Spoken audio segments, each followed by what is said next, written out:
Hello, Wimauma. We are the Wimauma Mamas. This is Merle and Ariba. Providing you with concerns and issues facing all of us here in Wimauma and the South Shore area. Our goal is to be informational, that is, regarding the many issues facing our area and providing you with criteria to decide your actions to interface with our legislatures. We take a small look at big problems. Let us know what topics you are interested in hearing about, and we will do our best to put them on the podcast.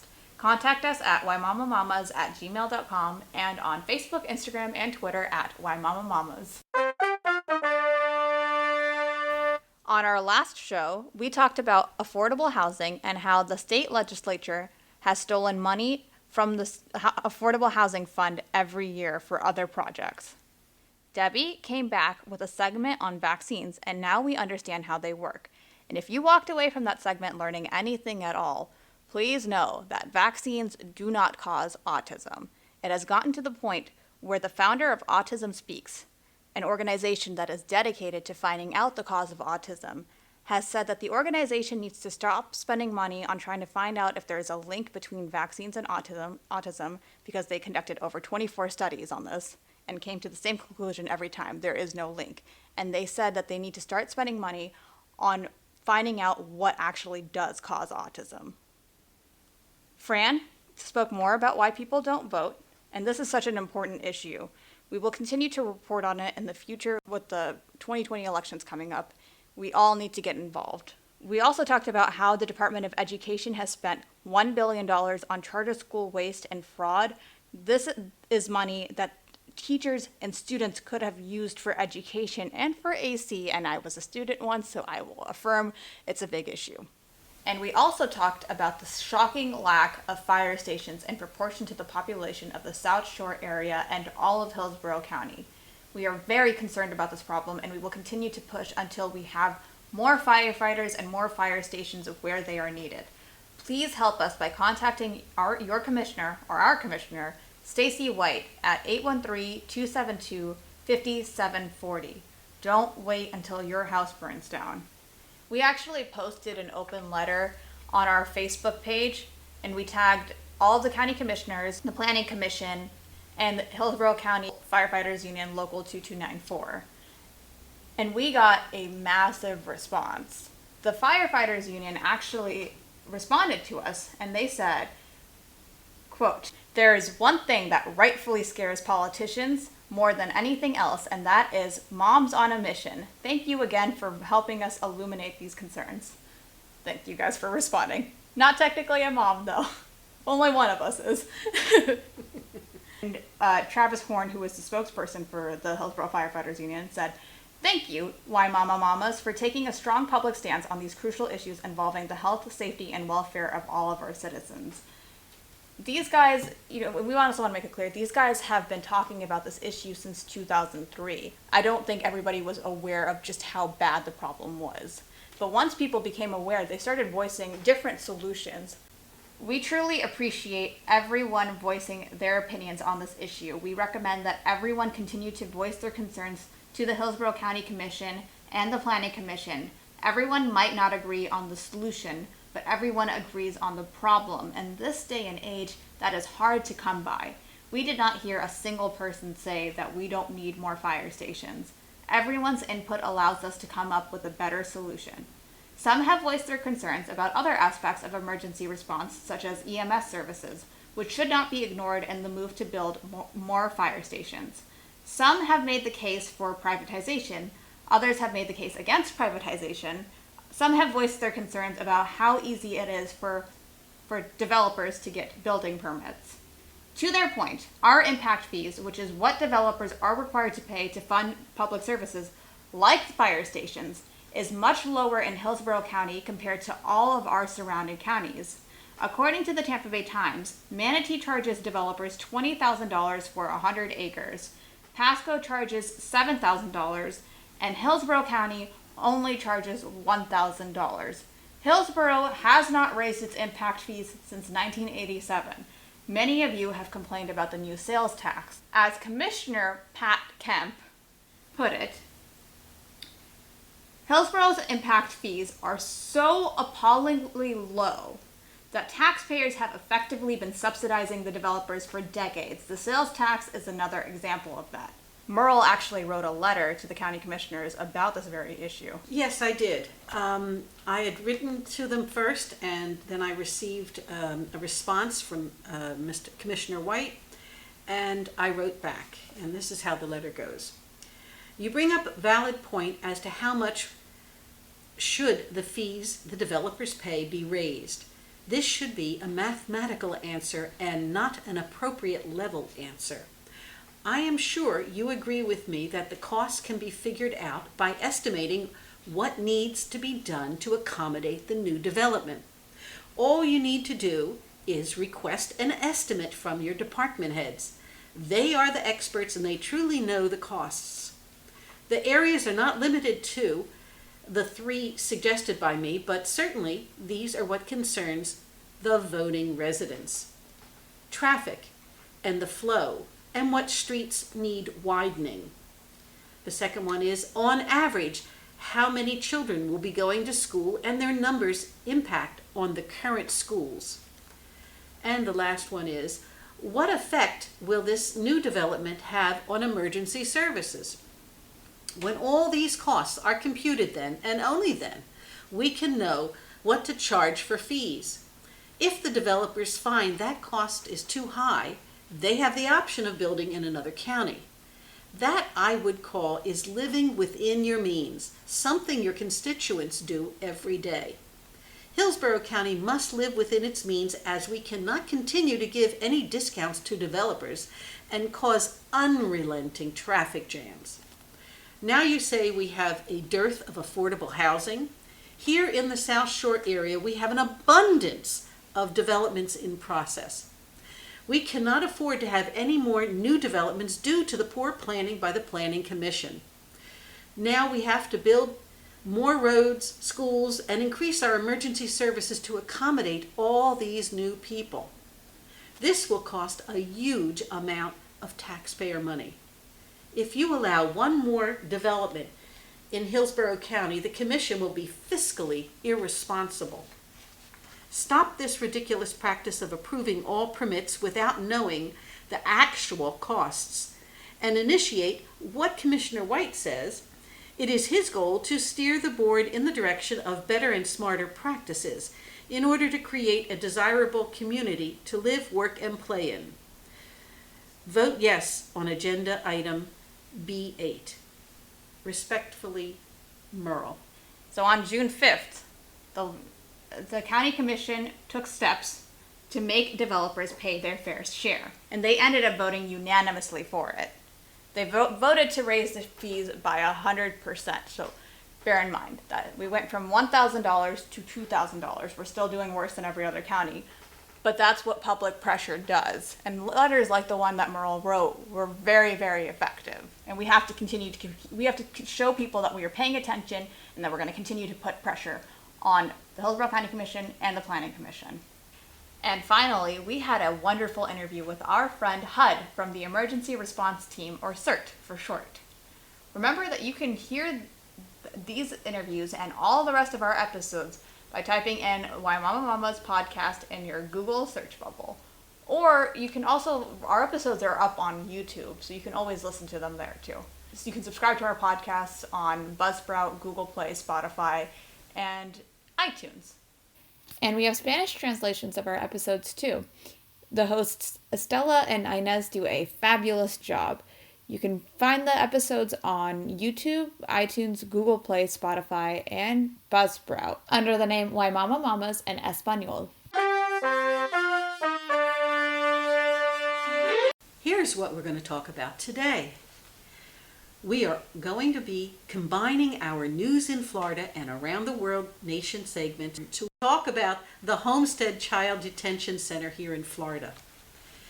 Debbie has a science segment about how fires get started. Fran will talk about voter ID laws, purging of voters from voter lists, and voter suppression. And finally, we will be speaking with Barbara about the Equal Rights Amendment and why it is so important to women in America. Here's a follow-up from a prior podcast of ours. We always want to keep you informed, and that's why we're doing this follow-up. If you have been following our podcast, you will know that we did a story about money misspent by Florida Department of Transportation. The state of Florida went out of its way to award a contract to a New Jersey corporation, Conduit State and Local Solutions. They bid the highest and has the worst reputation of the three companies who bid on the SunPass Toll Roads contract. It was interesting to note that our Governor Scott, now Senator Scott, had $5 million worth of stock in that same company. And as I reported here before, Conduit State and Local Solutions was unable to keep up with the work needed and left a backlog of millions of transactions and leading to some motorists being overbilled. That's us. We are happy to report that they have been fined $8.3 million so far, and their call time has been reduced to 5 minutes from 20. It appears, by that measure, they have overcome their previous problems. Reported by Lawrence Mower of the Times. Now it's time for News in Florida. In this episode, we are going to be combining our News in Florida and Around the World and Nation segments. We're talking about the child detention centers in Florida, but it's part of a much bigger problem, and we cannot talk about one without talking about the other. We want to make sure we do this topic justice. We'd like to warn you that people sensitive to certain types of information perhaps should not listen, but we urge everybody who can listen to listen. It's important. In our last podcast, we shared a Facebook post by watchdog and activist Joshua Rubin about the first for-profit child detention center in Homestead, Florida. Now we'll give you a heads up. Again, this is not going to be an easy topic to hear about. I have spent quite some time researching this topic, and I won't lie. It was really hard to read the stories from these children, and even harder to write this segment. However, all of that pales in comparison to those who have to live it. And we think it is important that everyone is aware that this is happening in our state and that we should not stand for it. I feel your rage too, but let's start with the basics, shall we? What is the Homestead Detention Center? Why do we have detention centers, and what's going on there? Homestead is a for-profit, unlicensed child detention center that holds unaccompanied immigrant children. It is operated by a private company, Caliburn International Corporation.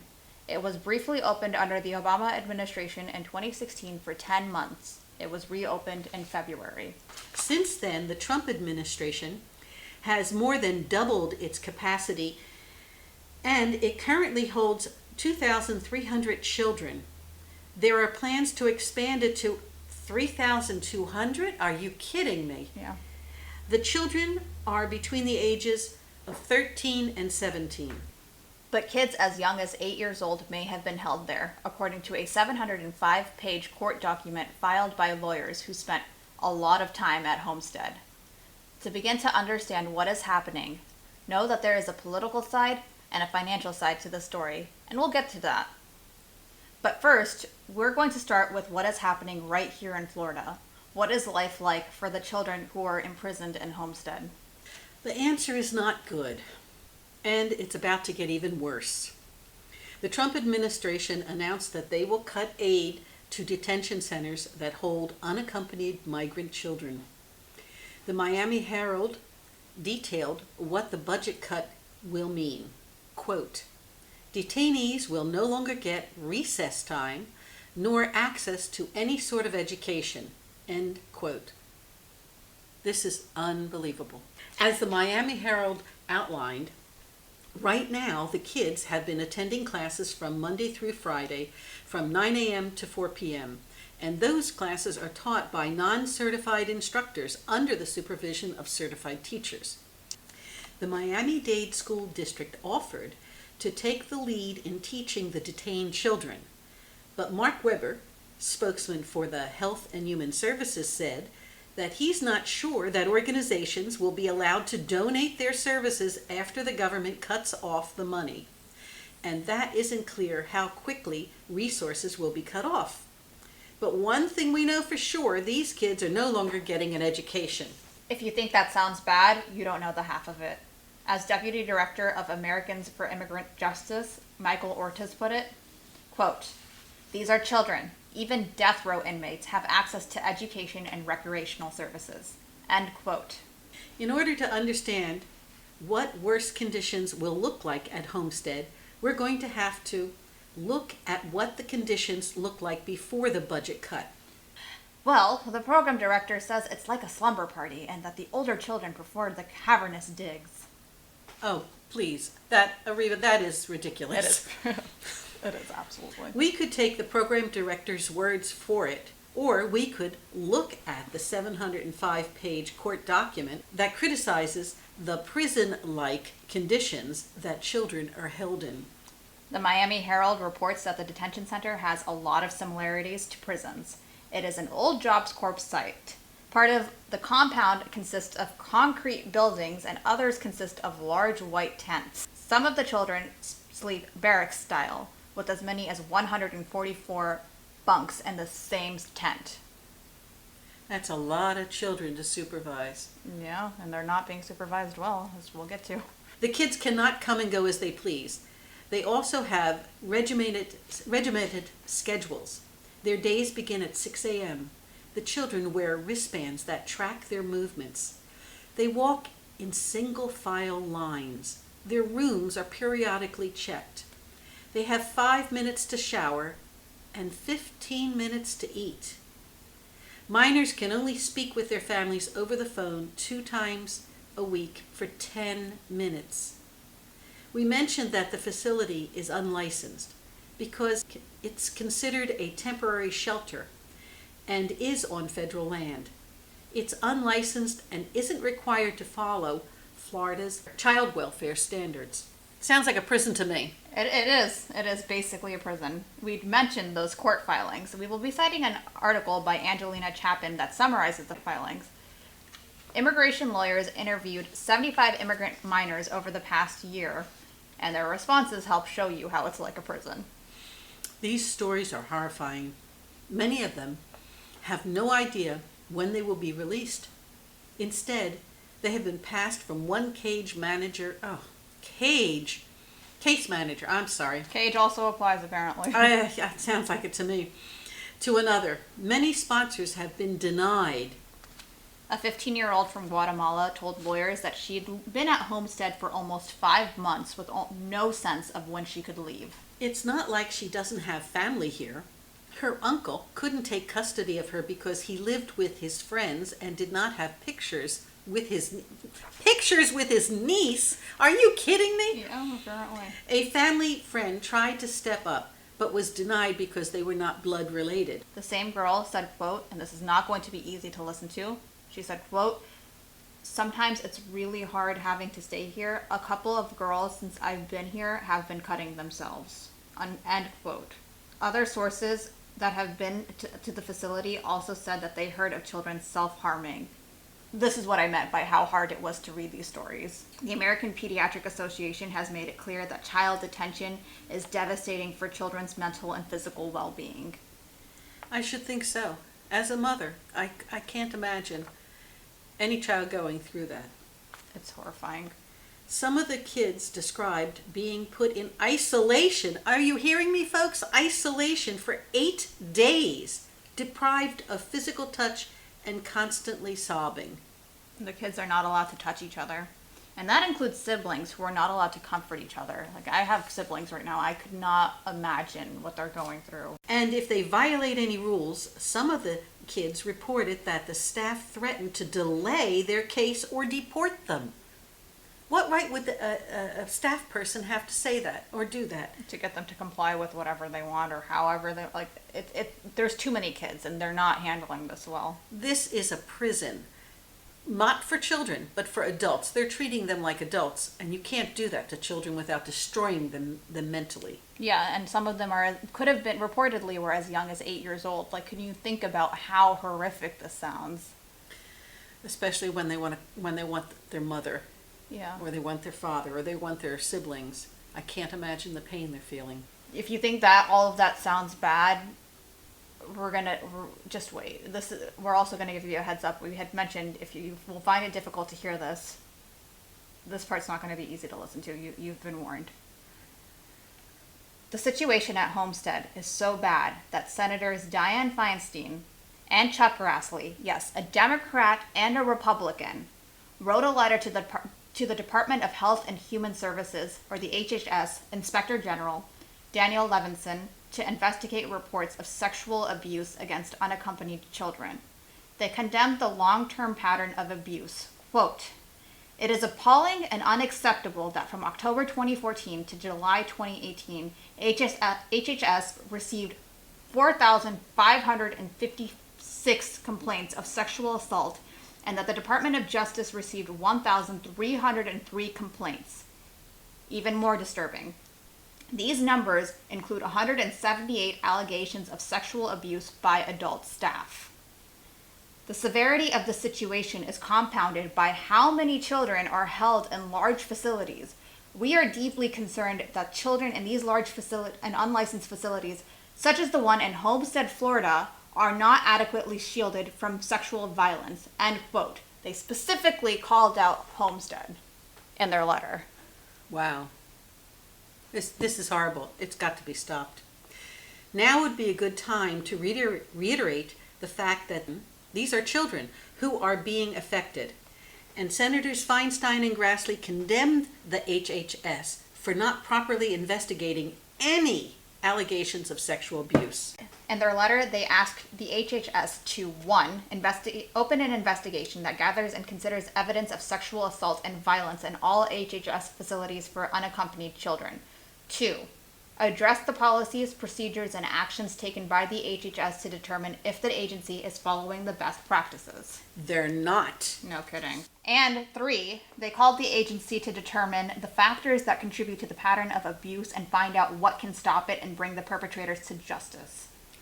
We should call on Senators Marco Rubio and Rick Scott to support the efforts of Senators Feinstein and Grassley. Call Senator Rubio at 202-224-3041 and Senator Scott at 202-224-5274, and tell them to push the HHS to properly investigate and respond to the allegations of sexual abuse at all their facilities for unaccompanied children. While we're at it, we should also push them to make sure these kids have better living conditions and make it clear that it is not acceptable that they will no longer have access to educational and recreational services. You can also email them. We posted the links to the emails on Facebook, Twitter, and Instagram. We also posted a script you can follow. Just copy and paste the script in their message section. That is one thing we can do.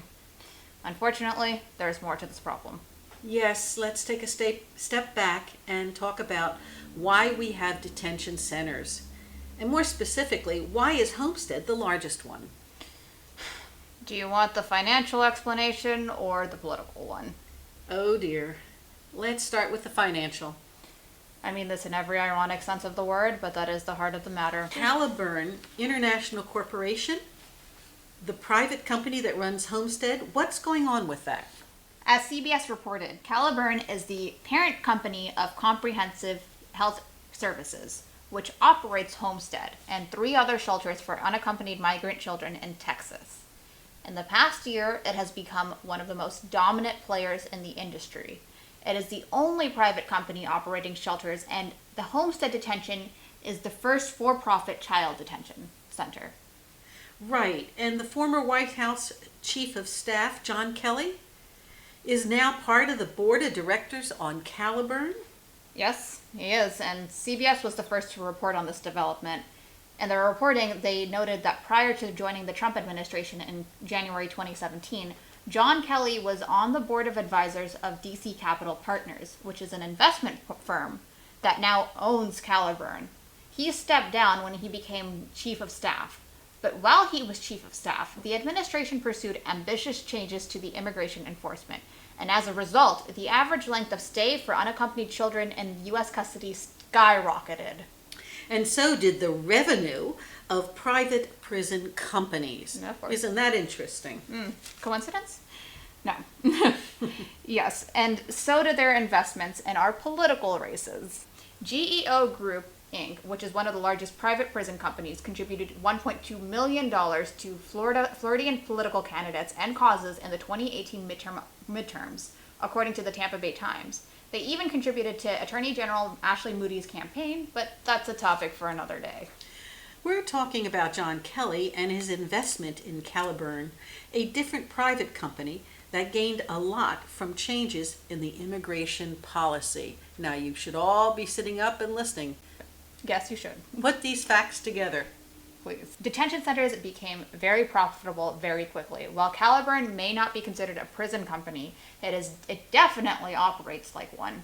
It's hard not to take a look at how John Kelly has profited from the very policies he helped enforce. CBS reported that the Department of Health and Human Services awarded Caliburn a $341 million no-bid contract to continue operating Homestead from now until November. So no bid means nobody else was allowed to bid on it. Nobody else presented any other information. That company was picked directly to do the job. No, of course they were. That's almost un-American. It is un-American. To make matters worse, Kelly may not have broken any rules. Kelly cannot lobby for the next 5 years, but he's free to return to his old company. As Columbia Law School professor Richard, and I'll mispronounce this, Brifault put it, quote, "This is a classic revolving door. Our system is designed in some ways to have that revolving door. We do assume, and we've been doing this for a long time, that some public sector officials are coming from the private sector, and that they eventually will go back," end of quote. So maybe actually American? I don't know. In some instances, you have to understand that people who regulate it, or people who are in the business, are really good to be put in to regulate because they know all the ins and outs, unlike other people who are not in that business. So this argument has continued for a long time. I remember I had it in college a very long time ago. To have that argument about who's the best suited for what job. I mean, it is. It's there's a lot of complications, but I think what best highlights how it's legal, but it's still sketchy. Delaney Marsco, ethics counsel at the nonprofit Campaign Legal Center, said, quote, "The fact is that when he was in the White House, the government took action that swelled the population of people that were in these facilities and that benefited his former employer," end quote. And that's an example of how sketchy his tie to it is. So in this particular instance, no. And I think you would agree. I agree. Yeah. I agree. He obviously benefited, and who's to say that he wasn't thinking, we're alleging this, that he wasn't thinking this along. I'll swell these numbers and go back to my company and be very rich. Let's take a quick break from finances for a second talk about those policies. You may recall the child separation policy or the zero tolerance policy from last year. The AMA Journal of Ethics best explained the reasoning behind it.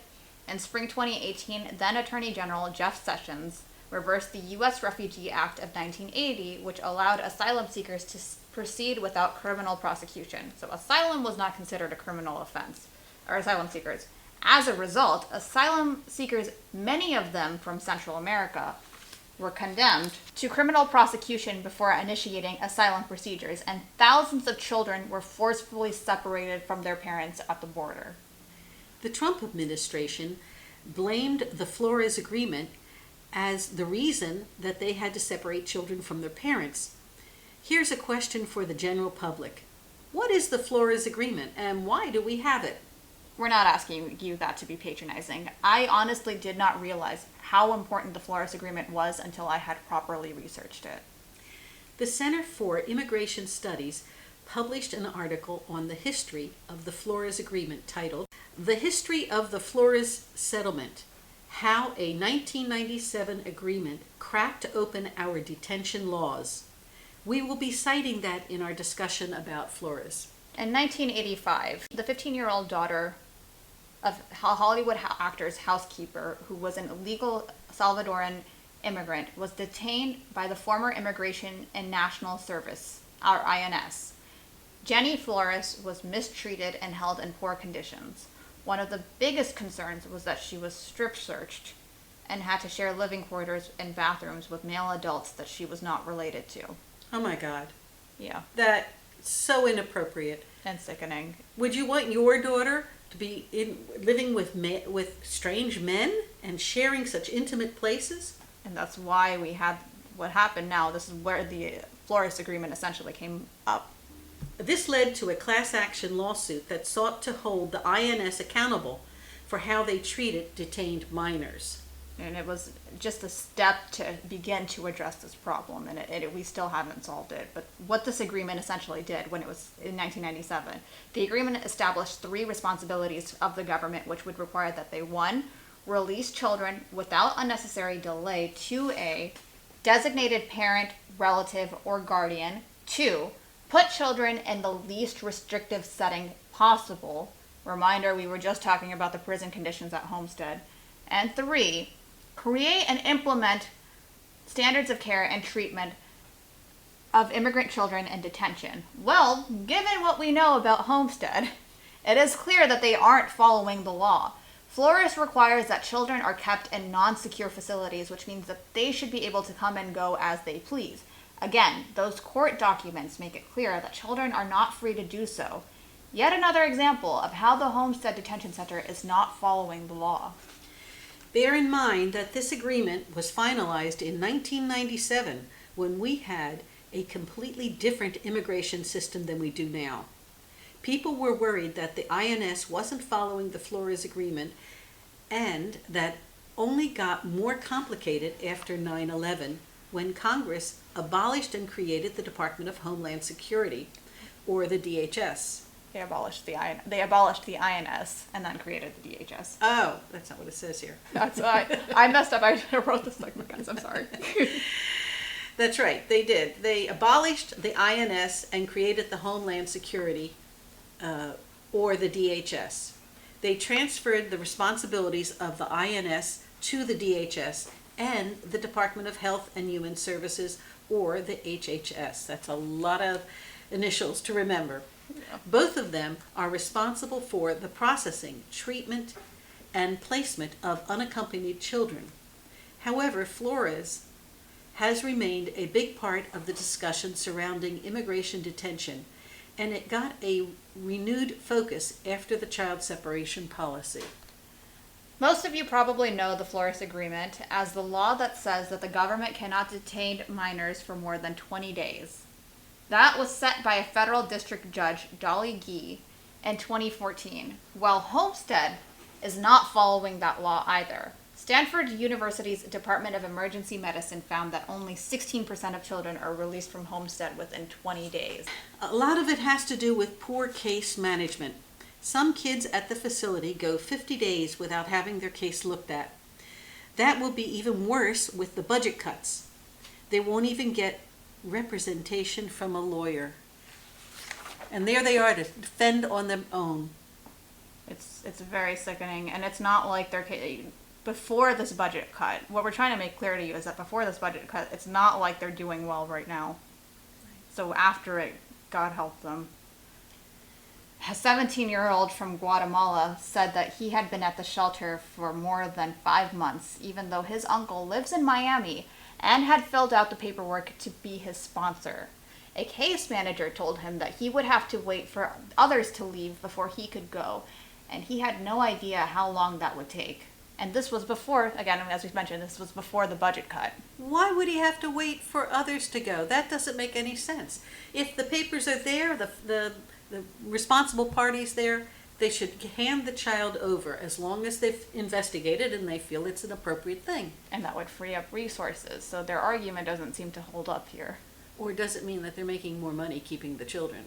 That's the question. Sorry to bring that up. That's an alleged not a fact. We will be clear when we are clearly angry about this, and we're trying to stay as closely to the facts as possible on this case, but there's a point where you have to step back and say this is horrifying.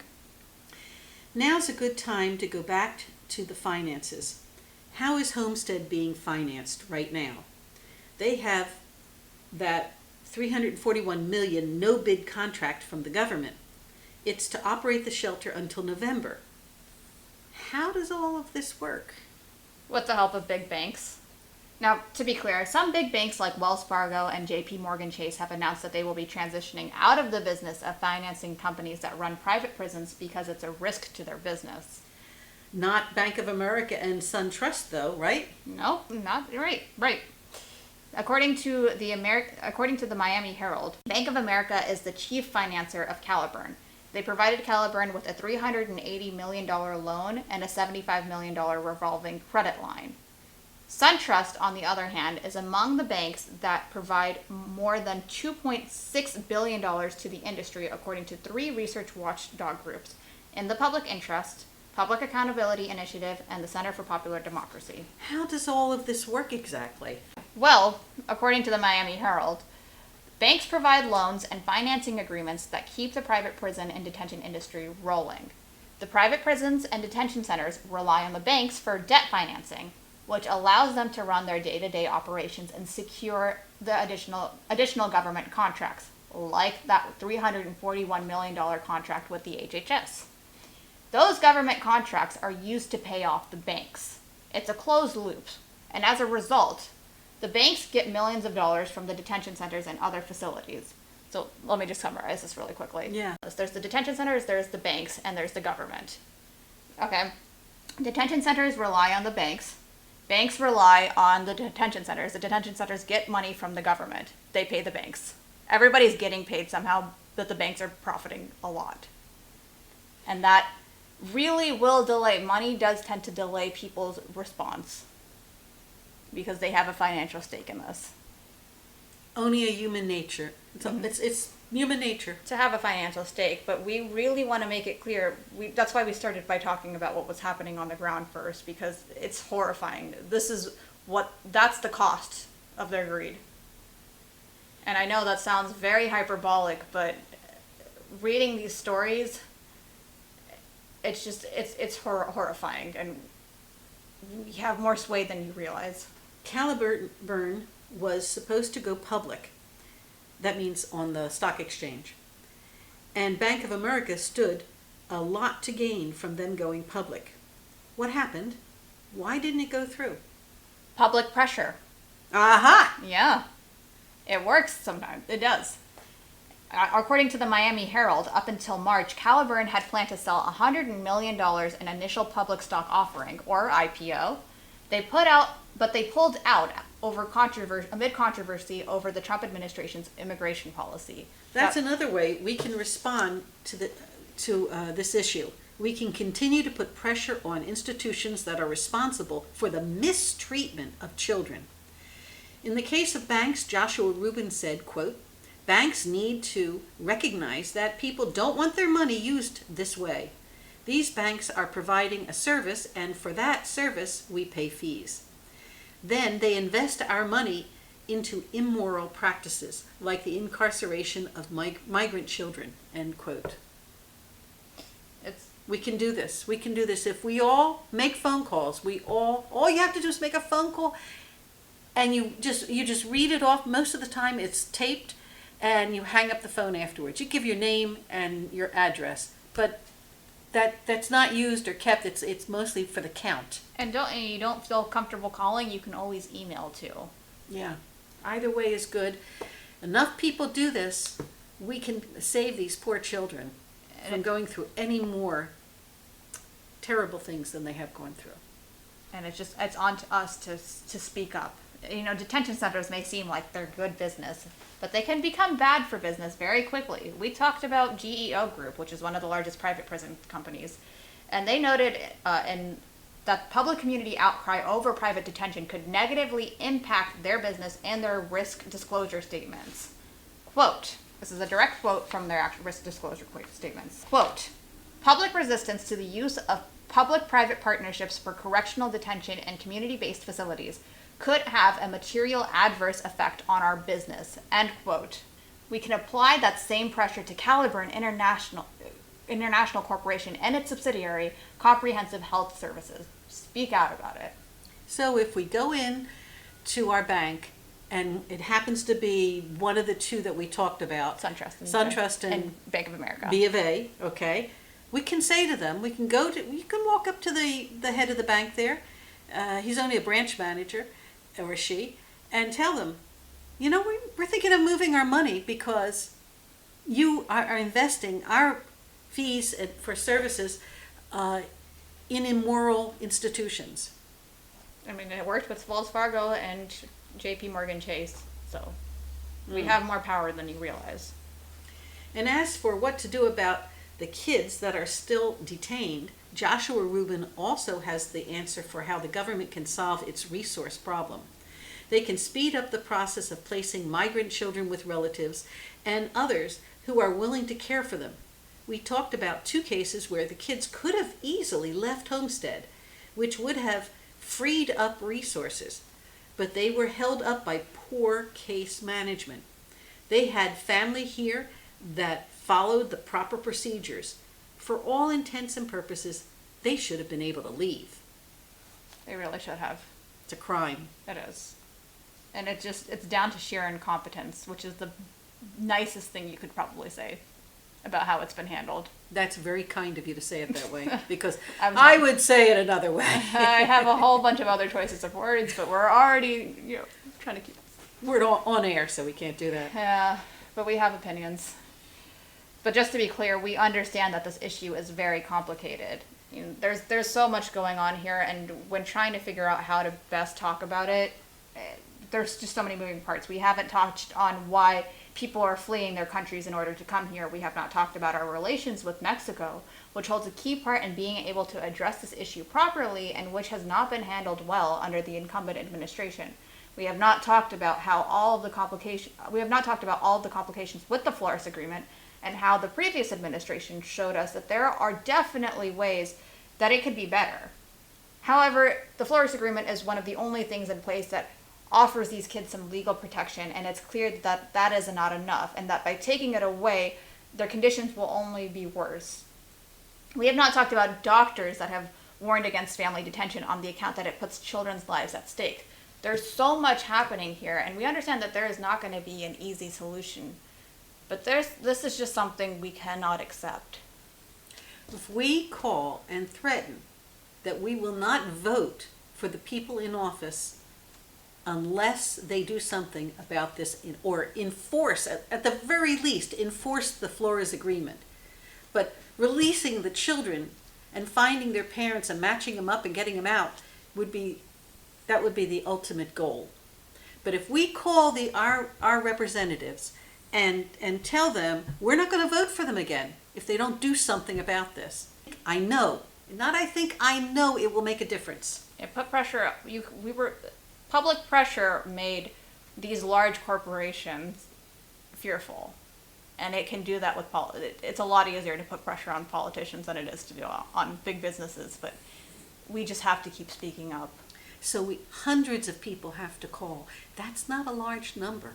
That really isn't. No. Hundreds of people, to them, represent thousands. Mm-hmm. They have their own little math situation, how they figure things out. So if you and your neighbor and your neighbor's neighbor can make some calls, and everybody did that, these children will be freed. And the mothers out there listening, your heart aches for these children. I do want to talk briefly about why we're talking about this issue. Our goal in this podcast to address the topics that affect our everyday lives that we might not think about. You might be asking how the detention centers play into all of this. How does this affect us? And the answer is, it affects us. It's happening in our state, and we should not stand for it. Contact Governor DeSantis and Senators Marco Rubio and Rick Scott and tell them that they should shut down the Homestead and that they should also address the problems at all of the other detention facilities in Florida. Do you bank with B of A, Bank of America, and or SunTrust? You can voice your concerns to them. You are their customers. Put pressure on Caliburn, International Corporation, to do better job at addressing the horrific issues at Homestead. And in all of this chaos, we have more sway than you realize. We've been talking about this, but just so you understand, public pressure canceled an IPO from an otherwise powerful company. Public pressure makes politicians respond in kind. Public pressure can also force Caliburn to release their hurricane plan for the kids at Homestead because they don't have one. Another topic we haven't talked about. Public pressure will not solve the problems with the gross mishandling of our immigration system, but it is one of the only ways we can stop it from getting worse. The sad truth is that the people with the most influence in this issue have had their consciences compromised by their ability to turn a profit. It just so happens that it comes at the expense of children and their families. The American Pediatric Association has found that child detention is never safe for children's physical and mental well-being. The very concept of child detention goes against the United Nations Conventions of the Rights of the Child. It is wrong, and we should not stand for it, and we should let our U.S. and state representatives know that they shouldn't stand for it either. Now it's time for the Hillsborough Closeup. We live in Hillsborough County, the place incidentally with no hills. Wimauma, Florida firefighter salary and job requirements. This is from Firefighter News, March 11th, 2017. Henry McCavitt wrote it. I thought we would talk about firefighters and how to become one. Yes, there are little boys and girls in Wimauma who should and can become firefighters in Hillsborough County. First, you have to be over 18 years old, but not over 27 to 30 years old. You must be in good physical shape with an emphasis on upper body strength. You must be clear of any respiratory problems. You must also have a driver's license and a clean criminal record. I'm already out because I don't have upper body strength. But Me neither. The mean or average wage in Wimauma for firefighters is about $35,000 to $43,000 a year. You must complete high school and some other training not necessarily related to firefighting, but it is helpful. The higher the training, the higher you can go in your career. College degrees in fire sciences are a big plus if you are planning to join the field. Courses which show you how to save people, handle hydraulic tools like ladders, or some other related things are also a major plus. All the firefighters need to have is this, an EMT certification. It could be either of these two, EMT-B or the EMT-Basic. This certifies the firefighters that they know how to do what to do in a case there are fires or in accidents. A year is needed to be able to complete this training. You should choose to become a paramedic at a later time. You can acquire education in the field of emergency medical services. Some great benefits of going into this direction are possible: increases in salary or an added edge over other applicants. There are also several medical specialist firefighters who are able to take better care of people after they have already been rescued from fires. Firefighters are the unsung heroes who risk their lives just to save others. They're around in rescue tasks you see in common incidents, not only fires. This means that the image of firefighters saving a kitten stuck on a tree normally shown on televisions is really true. Apart from this, they're also responsible for educating individuals to avoid further fires. In some cases, they are supposed to examine sources of fire and dig deep into the case because of the chance of an arsonist. The main role of firefighters is extinguishing fires. They are always in check, waiting for a call for their assistance. When a distress call is acquired, firefighters, together with their tools, rush to the fire location to extinguish it. A few of the fire trucks are just meant to deliver wounded people. Firefighters investigate fires, educate people, and save people. As you can see, there's a large number of reasons to call these people our everyday heroes. They do save lives by extinguishing fires, and they develop also our admiration for them. So if you would like to be like them, go to our Facebook page and our Twitter and Instagram, and we will put a link about where you can get more information. For more information, visit the website for the City of Tampa, and then you can go to Tampa Fire Rescue Employment Opportunities and Hillsborough County Careers in Fire Rescue. And don't forget, if you want to have your neighborhood adequately protected by the Hillsborough Fire Department, then we have to support our fire people by contacting our Hillsborough County Commission and our Planning Commission. Take a moment to call your representative today, our representative today. Call our County Commissioner, Stacy White, at 813-272-5740 and tell him that we need more fire stations for the number of people we have living in our area. You can also contact all of the rest of the county commissioners as well.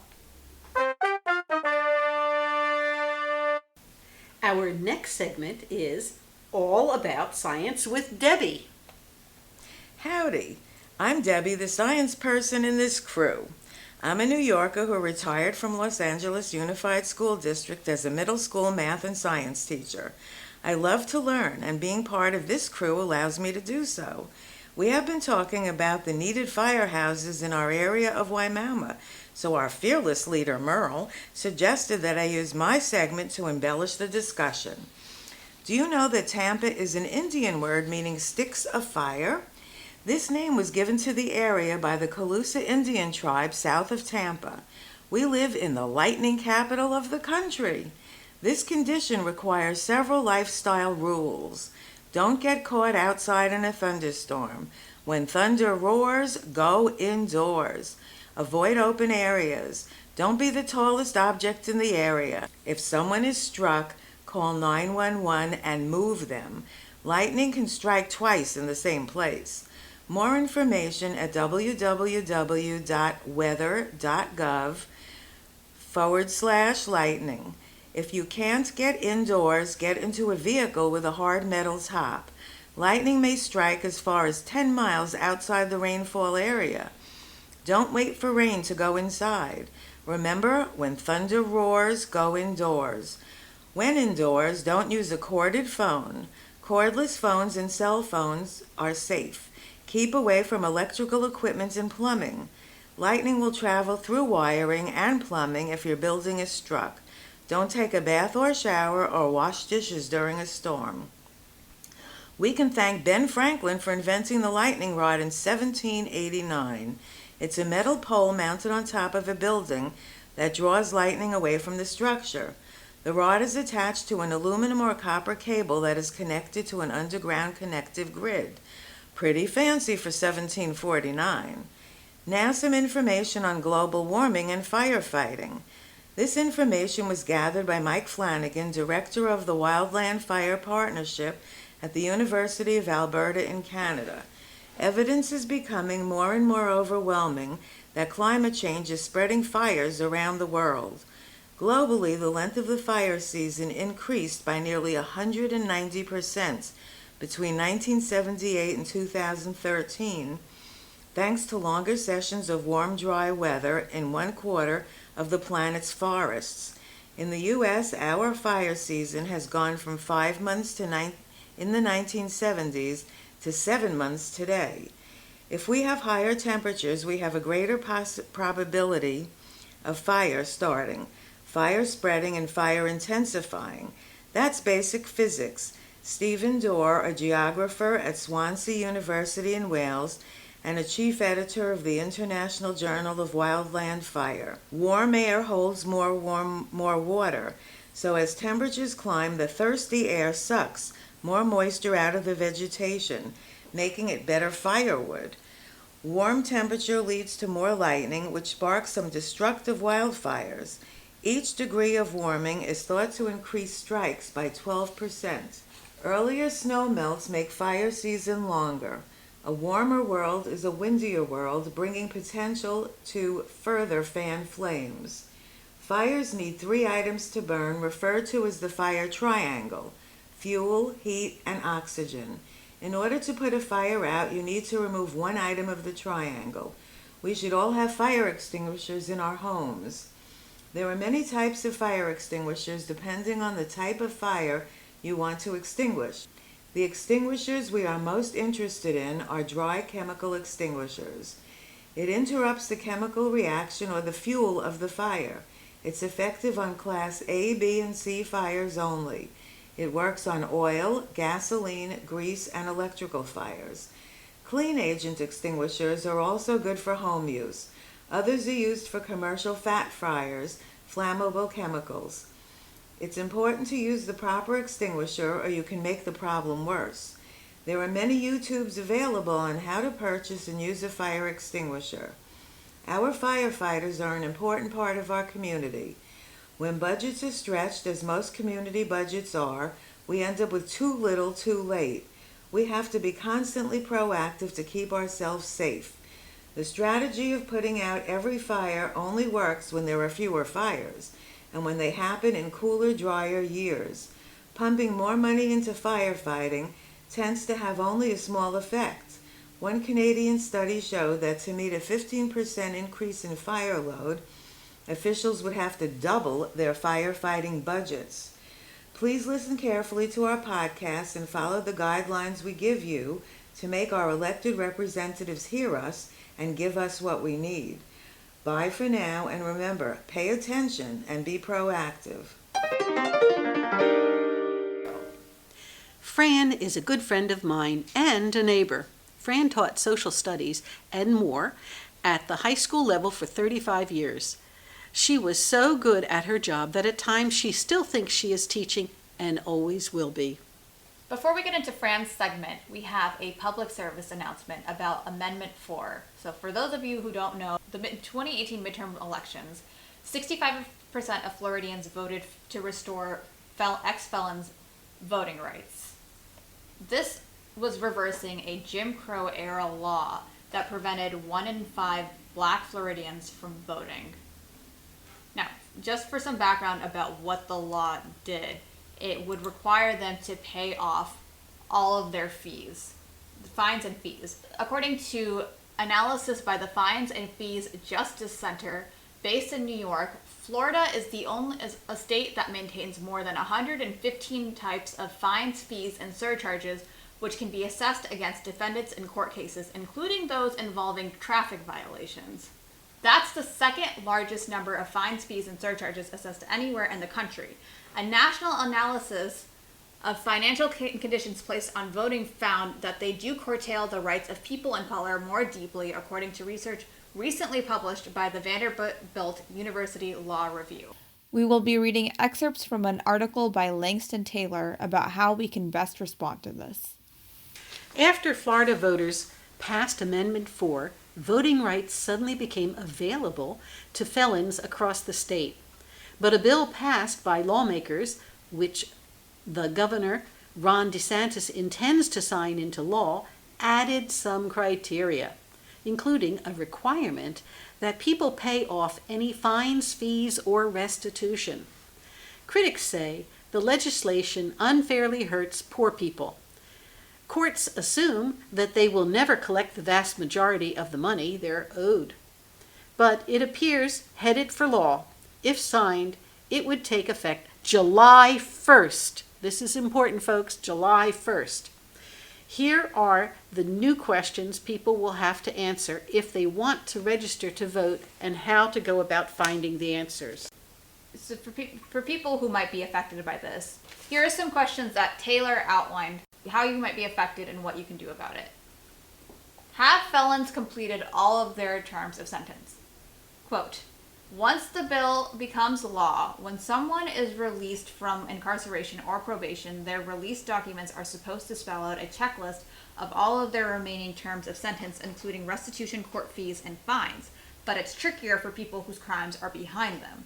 Simply being done with probation doesn't mean everything is square. The court can end probation with an unsuccessful termination. That means that even though there is no more supervision by the state, that person didn't meet every last requirement. According to Thomas Scherberger, spokesman for the Hillsborough County Clerk of Court, quote, "That almost always means that you've done everything except pay off your fines and fees," end quote. First, officials recommend check your case file online with your county court. Anyone can search by their full name to find their case number. If your case is recent, the case file should be online. For cases at least 20 years old or more, you may need to request to review the case file at the courthouse. We posted a link for where you can check your case file for Hillsborough County on our Facebook, Instagram, and Twitter. And continuing on with Taylor's article, quote, "No matter how many times someone has gone to court, only convicted felonies matter for voting rights." According to Scherberger, there are a lot of fines and fees that are assessed for only misdemeanors. This would only be for felonies, and it would only be the felony they were convicted of. So, when it comes to Amendment 4, don't worry about paying off fees for any other cases. Really what that means is you should only worry about felony fees, not misdemeanor fees. When viewing the case file online, the financial section should show the remaining balance for fees and fines associated with the case. If the number isn't $0, there is still money to pay. Restitution, money that goes to support victims of a crime, can be more confusing. Judges sometimes order that the restitution be paid through the court. Other times, however, it is supposed to be paid directly to the victim. That's entirely outside a clerk of court's tracking system, according to Doug Bakke, the Hillsborough Agency Chief Deputy for Court Operations. One case listed a Tampa woman's balance at about $2,100. But deeper in her file, it showed that a judge also assigned about $2,000 in restitutions to be paid out in monthly installments. That second amount is probably isn't tracked by the county. Felons in that situation should call probation services under the Department of Corrections to confirm if everything has been paid. But there are still snags. If the victim dies before the restitution is made, I don't know what they're going to do, Scherberger said. A good first step, Bakke said, is to check with the clerk of court. They could call our office any day during the week, or they could come into any customer service window, he said. He said determining outstanding fees is the bread and butter of what the court staff do. The court staff can determine how much money still owed and set up a payment plan. Now here's the big question, what if felons cannot pay? Well, the bill allows for fees, fines, or restitution to be waived by a judge or converted to community service hours, but there's one big problem. That system isn't set up yet. Bakke. That admitted that that's all up in the air right now. Eventually, each court would need to set up a way to file a form allowing someone to go before a judge to reconsider their case. The judge could simply eliminate the fees or convert them to community service. Typically, that conversion works out to about $12 an hour, but that's not set in stone. And also, to be clear, there's another article I was reading in the Tampa Bay Times that said that not all types of felons would be able to appeal their fees. It's only if you were charged in a Florida circuit court. So if you were charged federally or in another state, then you can't appeal your fees. This is just beyond sickening. I don't know how felons are going to do this, but with our help, hopefully this will help some. Yeah. Can felons get in trouble for registering if they are ineligible? When anyone registers to vote, they sign a form affirming that they're not a felon, or if they are, their rights have been restored. The bill would have people check even more specific boxes once it goes into effect. State law says that willfully giving false information on the voter registration form is a third-degree felony. It is rarely enforced crime, but it is on the books. State prosecutors say As long as you think you're eligible to vote, registering is not a crime. Andrew Warren, the state attorney for Hillsborough County and a vocal supporter of Amendment 4, said that being unsure wouldn't be enough to charge somebody for a false voter registration form. Willfulness is the higher bar than recklessness or negligence. Quote, if they thought they were eligible, but they weren't, we would not charge them. That's not a crime, he said. Willful means intentionally, with knowledge that they're not allowed to do it. He said he wasn't aware of any recent criminal charges for false voter registrations. McCabe could remember only one years ago when someone registered and voted in 2 states in the same election cycle. The bill flatly protects anybody who registers to vote since January 8, 2019, the first day the law took effect, and before July 1st, 2019. Anyone who registers in that time cannot be criminally charged. It will be the state's job, as it is now, to examine new voter registration applications and determine if the person is eligible. So everybody, if this bill will affect you, please, please, please register to vote before July 1st. I'm sure this bill is going to be appealed in the courts and it's probably going to get tied up there. But in the meantime, before July 1st, please, please, please register to vote. We posted information about how you can register to vote on our Facebook, Instagram, and Twitter. Now it's time for the Did You Know segment. Voter suppression is alive and well in Florida. Governor DeSantis has just signed a piece of legislation into law that further suppresses voters' rights. This law will place limitations on citizen petitions, which will take effect before the 2020 election. There are 4 ways to make laws. One is through legislation, whereby bills that are passed by both houses of the state legislature and then signed into law by the governor. 3 other methods are by amendments to the state constitution that are placed on the ballot. Number 1, the state legislature can place referendums on the ballot that they feel should be voted on by the citizens. An example of this is the state lottery system in the 1990s. 2, there are constitutional amendments on the ballot by a constitutional committee that meets once every 20 years to reform the Constitution. We just voted on them. Finally, through initiatives that are petitioned by the citizens, and this is the one that we have the problem with. Once the state legislature refuses to take up controversial issues, the citizens, through the process of petition, place them on the ballot. According to the Tampa Bay Times, citizens have used the initiative process to advance popular public priorities, from protecting environmental lands to extending voting rights to felons.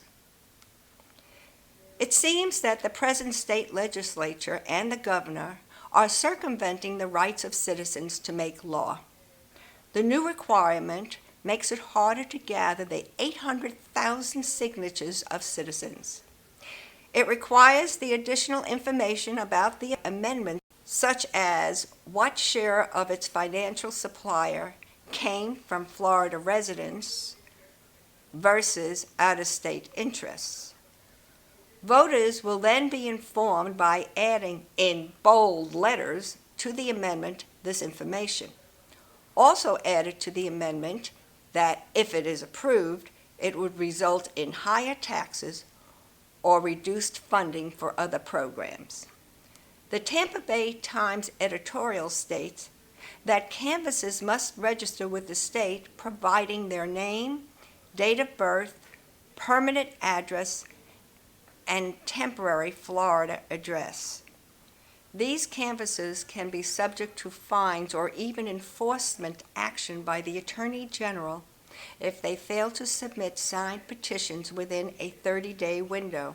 Also, paying canvassers by petition will be outlawed, punishable as a first-degree misdemeanor leaving companies to offer only hourly rates or other forms of compensation.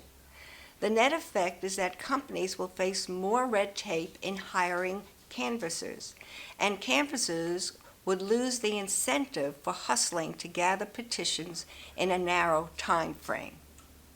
Therefore, the governor and the state legislature will keep outside organizations from unduly influencing public policy.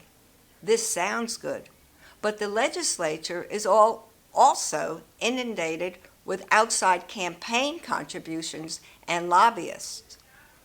Can we control all outside monies? Why is the government limiting the rights of citizens now? There is a myriad of petitions circulating from deregulating the market for electricity, banning assault weapons, raising the minimum wage, open primaries, expanding Medicaid, etc. The legislature has refused to deal with these issues when they were in session. Why would the legislature and governor pass a law that makes it harder for the citizens to participate in lawmaking? Maybe it's because they can't control these issues that the public wants and they don't. The legislature and governor are controlled by one party and therefore control which bills become law. If the public disagrees, the state constitution provides the citizens a pathway by use of initiatives. Do you think this is right? I don't. How do you change this? By getting involved. Change can only happen at the ballot box. I call this voter suppression. Barbara holds a degree in political science and is the ERA chairperson for a South Shore Women's Club. She is also the founder and leader of the Progressive Women of Florida's 16th Congressional District Organization. Welcome, Barbara, to Wimauma Mamas podcast.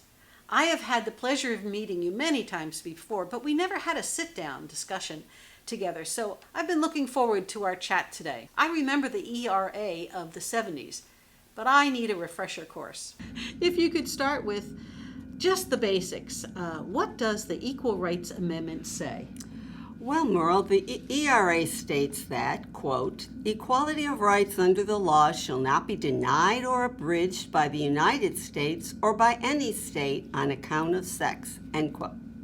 Barbara, the question for me that I've never kept up on the ERA, when did Congress actually pass the ERA?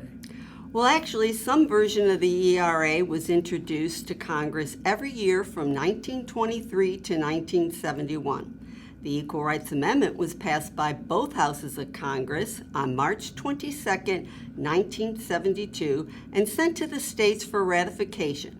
In order to be added to the Constitution and become the 28th Amendment, it needed approval by the legislatures in 3/4 or 38 of the 50 states. After Congress passed the ERA and after the deadline that was written into the preamble had expired, all but 15 states ratified it. This meant that the ERA was 3 states short of being ratified. Those states that did not vote to ratify were Alabama, Arizona, Arkansas, Florida, Georgia, Louisiana, Mississippi, Missouri, Nevada, North Carolina, Oklahoma, South Carolina, Utah, and Virginia. On March 22, 2017, exactly 45 years to the day that Congress passed the ERA, Nevada became the 36th state to ratify it. Then, on May 31, 2018, Illinois became the 37th state to ratify the ERA. On April 30th of this year, the U.S. House Judiciary Committee, after 36 years of silence, held a hearing to discuss the ERA and how to restart the amendment ratification process. One more state is needed to ratify the ERA in order to be eligible to become our nation's 28th Amendment. If we look at the remaining 13 states that have not ratified, all except Utah have strong Southern influences, which may or may not be significant. but I feel that it is noteworthy and indicative of a cultural trend. Also, it is very important to remember that back in the 70s, the ERA passed with overwhelming bipartisan support, and it was endorsed by Presidents Nixon, Ford, and Carter, as well as their first ladies. In fact, in 1975, First Lady Betty Ford argued for the ERA when she stated, quote, "By the end of this century, I hope this nation will be in a place where men and women can freely choose their life's work without restrictions and without ridicule," end quote. Sadly, we are still waiting to fully realize her prophecy. Back in 1972, the Equal Rights Amendment passed the House with a vote of 354 to 23, and the Senate with a vote of 84 to 8.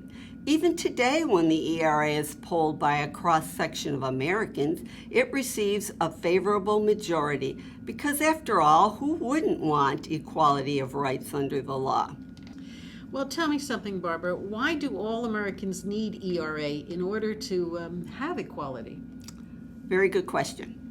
Perhaps the best explanation that I have heard came from Patricia Farley, the president of the Democratic Women's Club of Florida, in a speech that she delivered in the rotunda of our state capitol during last year's tally days. She said, quote, "Why do we need the ERA? We need the Equal Rights Amendment because we do not have equal rights."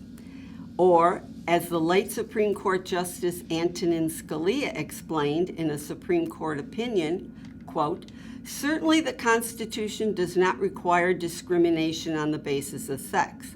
The only issue is whether the Constitution prohibits discrimination on the basis of sex, which it does not. The Supreme Court has repeatedly held that the 14th Amendment does not apply to gender discrimination, which is why women need an amendment to address this inequality under the Constitution as it now exists.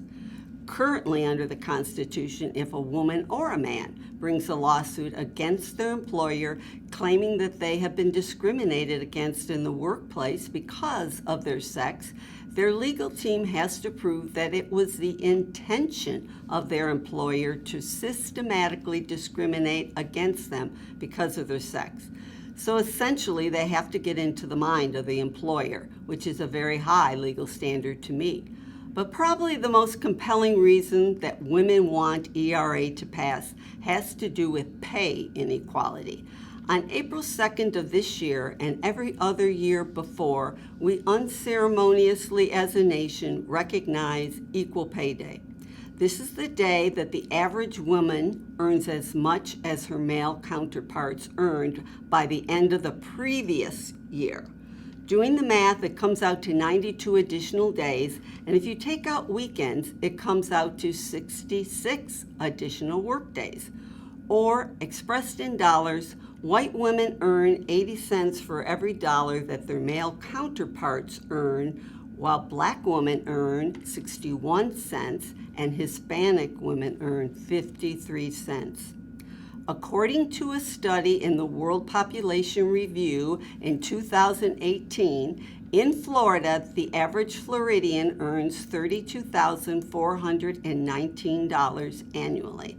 The average male Floridian earns $36,731, while the average female in Florida only earns $29.41. Now I ask you, does this seem like equal rights under the law for women? It's important to keep in mind the words of the National Constitution Center, who have said, quote, "Laws can be repealed, but amendment is practically impossible to repeal or change the language.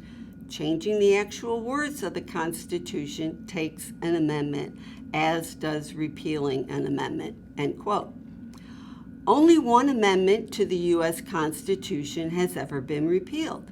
Which one do you think it was? The correct answer is the 18th Amendment, which established prohibition. So to sum up, we need the ERA because women don't always have equality of rights in this country, and because once we pass this amendment, it'll be virtually impossible to repeal it. Let's not forget the words of Supreme Court Justice Ruth Bader Ginsburg, who said, quote, "Just like freedom of speech and freedom of the press, a fundamental tenet of our society should be equal citizenship stature of men and women, and that's what the Equal Rights Amendment will do," end quote. And Barbara, here we are, 2019. What can ordinary Floridians do to promote the cause of ratifying the Equal Rights Amendment? Glad you asked that. The most important action that your audience can take to advance the cause of ratifying the ERA in Florida is to talk about it with their friends and family. This may seem insignificant, but it is exactly what we need. Let me explain. Recently, the author Jodi Picoult wrote a best-selling novel called Small Great Things. In it, the author shows how little things can have a huge impact on society if you get enough people participating. In the case of ratifying the ERA in Florida, we need lots of people talking about it and educating the public about the importance of making it a permanent part of our Constitution. Many Americans over 50 think that the ERA was ratified decades ago, and younger people just assume that sex discrimination is already covered in the Constitution, which is not the case. I'm reminded of the popular saying that there is strength in numbers when I suggest that we need to be talking the ERA up. Talk about the ERA in all your social groups. The more Floridians talk about ratifying the ERA, the closer we are to creating a movement that our Florida legislature cannot ignore. For those Floridians who want to make a bigger time commitment to the ERA cause, you can organize a march or a rally, or simply call your state senator and representative.